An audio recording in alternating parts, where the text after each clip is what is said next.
இறைவன். எச்சமயம் நாம் இறைவனை நினைவு கூர்ந்தாலும் என்றும் நலமோடு நாம் வாழ இறைவனை பிரார்த்தனை செய்கின்றோம். சங்கடங்களையும் கடினமான சூழல்களையும் தவிர்க்கவே விரும்புகின்றோம். எனினும் அது நாம் இழைக்கும் பெரும் தவறு. இதை நான் குறிப்பிடும் காரணத்தை தாம் சிந்திக்கலாம். சங்கடங்களை தவிர்ப்பதற்கு இறைவனிடம் பிரார்த்தனை செய்வது தவறா என தோன்றலாம்.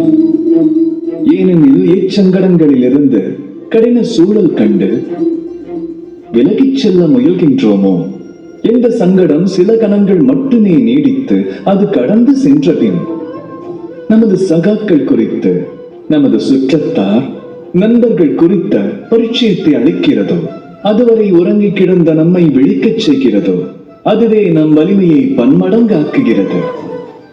எந்த சங்கடத்தை நாம் தவிர்க்க விளைகின்றோமோ அந்த சங்கடத்தையே நாம் தைரியமாக எதிர்கொண்டால் அதிலிருந்து பாடம் கற்றுக்கொள்ளலாம், ஆத்ம தூய்மை அடையலாம். அதனால் நமது வாழ்க்கையில் மேலும் ஆனந்தம் நிறையும். இனி இறைவனை எப்போது பிரார்த்தித்தாலும் சங்கடங்களை தவிர்ப்பதற்கு அல்ல, அச்சங்கடங்களை எதிர்கொள்வதற்கு சக்தியை வேண்டுங்கள்.